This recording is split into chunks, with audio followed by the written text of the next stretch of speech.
fondamental sur l'Amérique, c'est que c'est un outil.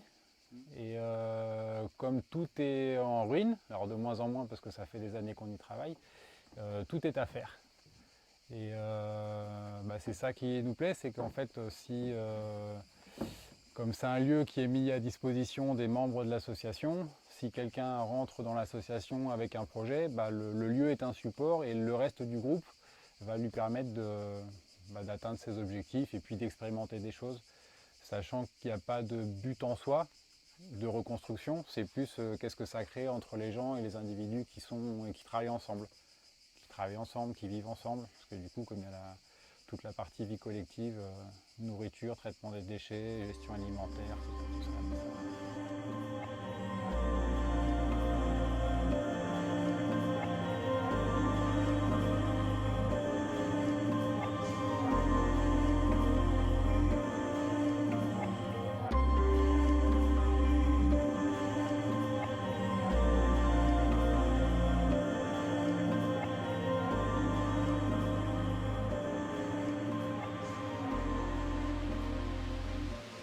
Alors le projet, c'est une idée qui s'est construite au fur et à mesure des rencontres. En gros, c'est des amis du Jura qui voulaient monter une ferme.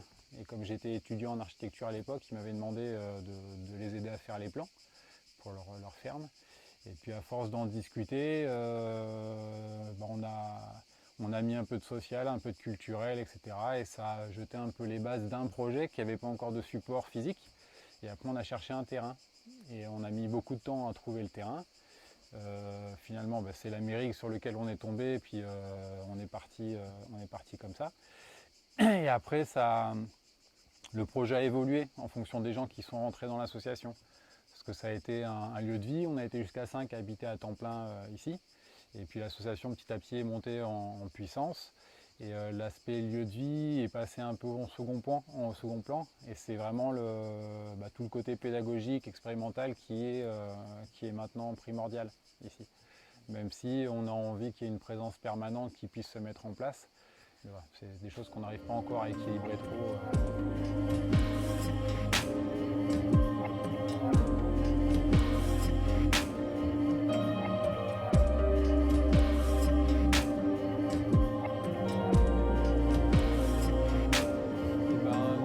C'est plus sur le parcours des étudiants en architecture. Ils ont un stage à faire, un stage ouvrier qu'ils appellent. Donc l'idée, c'est de pouvoir mettre la main à la pâte pour faire un peu le parallèle avec ce qu'ils voient dans les écoles au niveau théorique.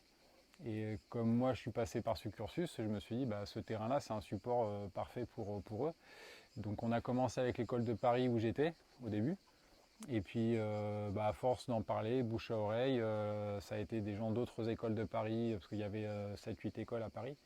Et après on s'est rapproché des écoles de Montpellier, Saint-Étienne, Rouen, puis ça SM un petit peu, Grenoble aussi, Versailles.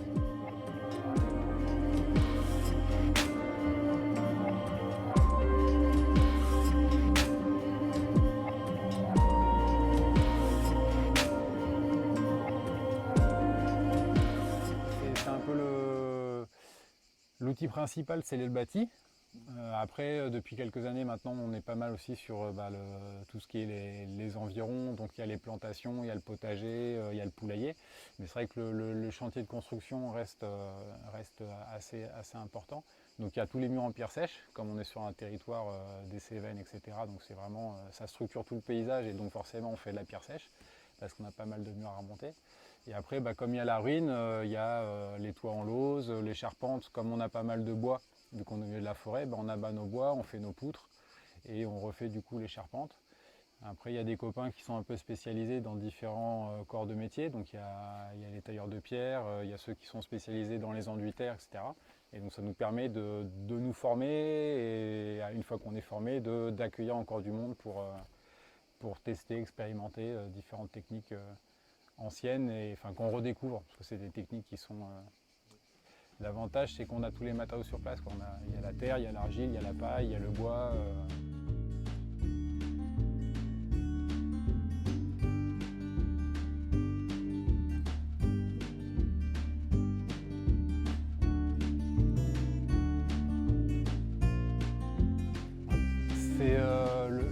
connaître le bâti ancien, c'est vraiment connaître un peu le bon sens du bâti. Et si on arrive à comprendre comment ils construisaient à l'époque, donc les matériaux locaux qui étaient utilisés, donc il y avait des contraintes très fortes, et ben, ça permet vraiment de lire le bâtiment et d'interpréter ça avec des matériaux modernes et des façons de vivre modernes. C'est vrai qu'avant, il y avait des toutes petites fenêtres comme on peut voir autour de nous. Là. Et donc on ne vit plus de la même manière. Mais par contre, dans les matériaux biosourcés, les circuits courts, et ben, c'est des choses qu'on redécouvre. Parce que c'est vrai que faire du béton à n'importe quel bout de la France, c'est possible, c'est faisable. Mais on n'a pas cet ancrage-là et du coup, on perd un peu le lien au territoire. Et c'est vrai que les techniques qui nous sont proposées, par exemple la terre, c'est quelque chose qu'on a oublié, alors qu'elle était très utilisée dans les régions où il y avait la terre qui était présente. Mais la terre, c'est un très bon, comment on dit, ça va absorber l'humidité, des choses comme ça, donc ça va assainir beaucoup les maisons. En été, il fait frais, en hiver, il fait chaud, et c'est un régulateur thermique et hydraulique, donc c'est super comme matériau. Son climat. Voilà, du coup, ça permet de limiter les apports en énergie derrière. Donc de passer sur des systèmes énergétiques plus doux, plus passifs, solaires, etc.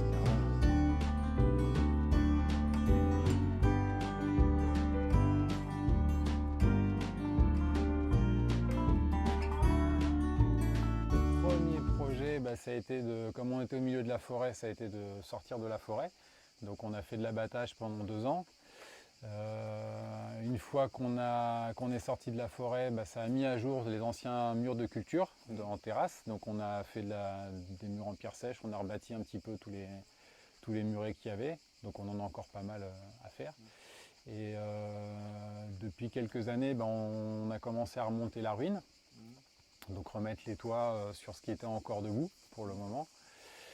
Et on a utilisé justement les copains qui avaient un peu des connaissances en taille de pierre et les enduits pour faire quelques enduits à l'intérieur. Et là, depuis quelques années, comme on a récupéré une série mobile, on est en train de faire une halle couverte. Donc grosse charpente, système poteau-poutre. Donc ça, c'est pour le moment. Et à l'avenir, on ne sait pas. On navigue un peu à vue. Parce que ça dépend vraiment des gens qui font partie de l'association, qui orientent plus ou moins les activités et les actions.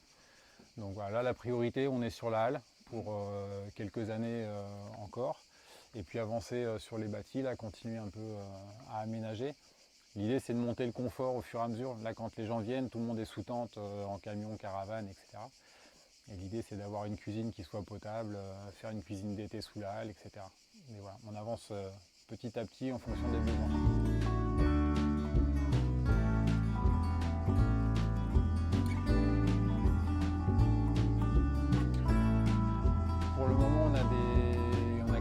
Panneaux solaires sur les différentes toitures pour charger les téléphones, les ordinateurs et faire un peu de lumière le soir. Et ça suffit, ça nous va bien. Après, pour le côté un peu ludique et expérimental, on est en train de faire des vélos chargeurs. Donc c'est pareil, c'est un peu comme dans les gares. Maintenant, il y a ça, là, on pédale et ça charge les téléphones. Donc ça, c'est des trucs qu'on est en train de mettre en place. Il y a un petit groupe là-dessus. Et pour chauffer l'eau, on a tous les cuiseurs solaires, concentrateurs solaires. On a fait des petits panneaux solaires qu'on a fabriqués avec des radiateurs qu'on a transformés, ça permet de chauffer l'eau, etc. Donc voilà, petit à petit, on expérimente des choses.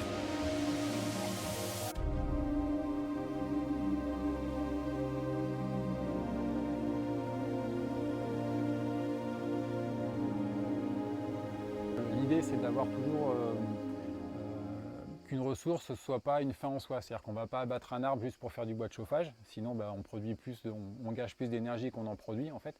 Mais par contre, comme on doit libérer des terrasses pour mettre en culture, on va utiliser le bois qui devient un sous-produit.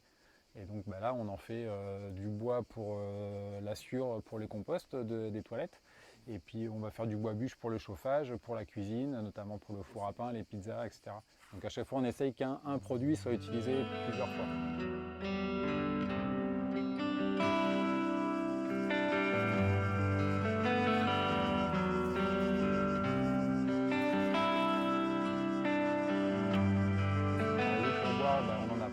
Du coup, il y a une source qui est sur la piste là, Et donc on remplit des jerrycans avec un protocole de nettoyage régulier pour éviter toute contamination éventuelle. Et voilà. Ça veut dire qu'on doit faire des allers-retours. Alors quand on n'est pas nombreux, ça va, on arrive avec tous les bidons à tenir. Mais là, on était 20 en plein été, c'est 2 litres d'eau par personne et par jour, minimum. Du coup, là, on fait on fait un peu des allées-venues. C'est un peu le point noir ici. Ça fait partie des projets de créer une station de potabilisation à terme. Mais bon, on n'en est pas là encore.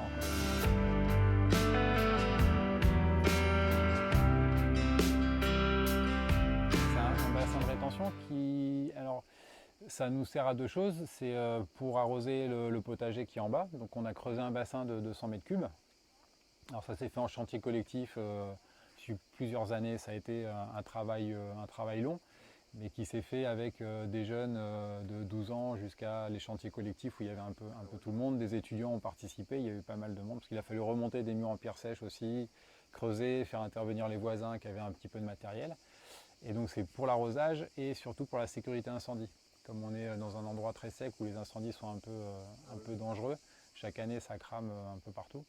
Du coup on a 200 mètres cubes, parce que les pompiers ont besoin d'un minimum de 120 mètres cubes, pas trop loin des maisons pour pouvoir intervenir si jamais il y a un souci. Voilà. Il va falloir continuer les arrosages et le chantier co touche à sa fin.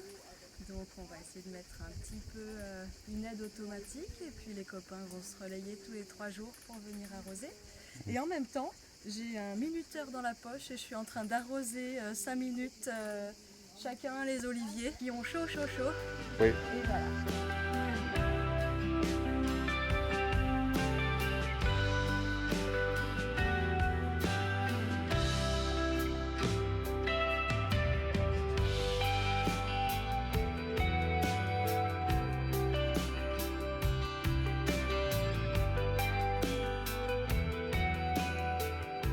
La vie sociale se passe très bien. En fait, le cadre qu'on met en place, ça fait vraiment plusieurs années qu'on y réfléchit. Donc tout est fait pour autonomiser au maximum les gens, que les gens puissent avoir leurs repères et ne soient pas obligés de se tourner constamment les uns vers les autres. Et tout est fait pour que, par exemple, il y a le tableau avec les différentes tâches où les gens vont s'inscrire, et pour que ça puisse rouler, tourner. Et il y a toujours un tuilage qu'on appelle, c'est-à-dire ceux qui ont déjà fait une fois la tâche vont accompagner ceux qui viennent d'arriver, et comme ça petit à petit ils prennent le relais. Ça valorise aussi les gens qui font même des tâches ménagères qui paraissent ingrates comme la vaisselle, ça peut devenir sympathique et ludique. Et voilà, et c'est vrai que quand on est... En général le lieu il marche bien quand on est une vingtaine. Jusqu'à 20 c'est bien, dès qu'on commence à dépasser les 30, 40, là ça devient compliqué. Les douches sont froides, les vaisselles elles sont interminables, ça dure des heures, et donc forcément c'est plus lourd dans le quotidien. Mais quand on est autour d'une vingtaine, ça marche bien quel que soit le public. On a des copains qui viennent avec leurs enfants et tout le monde participe. On a des jeunes avec leurs éducateurs ou leurs animateurs, jeunes défavorisés, jeunes de foyer, PJJ, tout ça. Des étudiants en architecture, et puis les voisins, les copains. Donc c'est vrai que ça fait toujours des... Mais ça fonctionne, justement la différence nourrit vraiment le lieu. C'est un truc qui marche bien. Et faire la cuisine ensemble, ça permet aussi de se connaître par la cuisine. Et donc on mange bien en général, on mange plutôt très bien.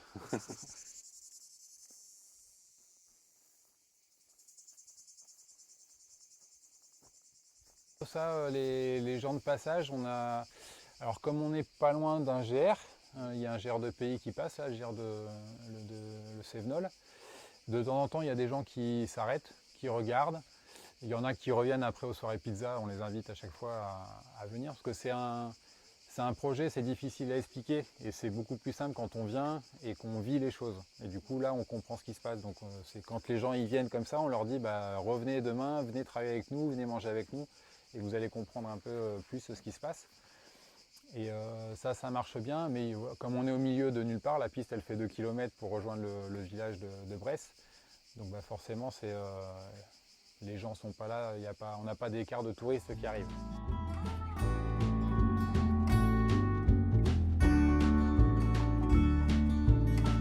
Alors ça n'a pas forcément toujours été le cas. Quand on s'est installé, comme on débarquait, les gens nous regardaient un petit peu, attendaient de voir ce qu'on allait faire. Et puis là maintenant avec le recul, vu que ça fait 15 ans qu'on est là, qu'on travaille, les gens commencent à nous connaître et puis à apprécier ce qu'on fait, donc ça fonctionne plutôt bien.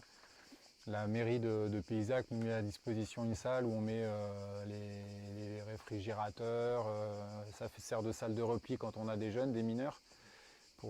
C'est une des demandes de Jeunesse et Sport, qui est l'organisme qui gère un peu tous les accueils de mineurs collectifs, etc. Et donc d'avoir une salle de repli, si jamais il y a un souci, qu'on puisse aller à la salle là-haut, là où on est en dur, à l'abri, etc. Et donc ça, c'est la mairie qui nous met à la disposition.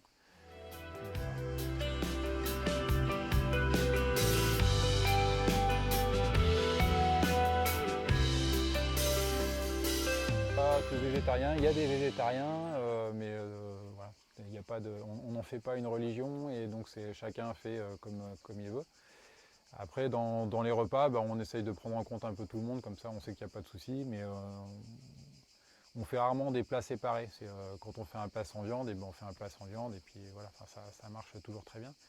Mais on a des poules, ça nous fait un peu de fumier, donc ça c'est pas mal, des fumures là, pour alimenter le potager. Et on en mange de temps en temps. Mais c'est surtout les œufs. On récupère les œufs pas mal et de temps en temps on a des petits poussins et quand il y a trop de coques, on en mange quelques-uns.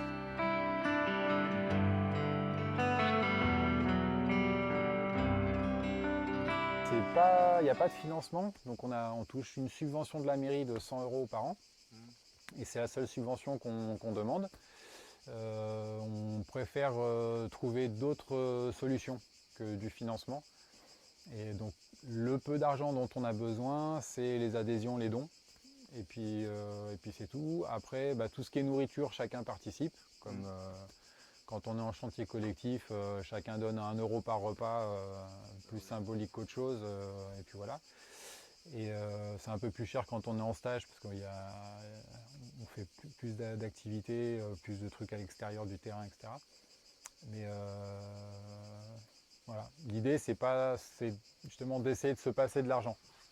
Grosso modo, on va préférer trouver une solution collective plutôt que la facilité où j'ai besoin de ça, je l'achète et hop, c'est fini.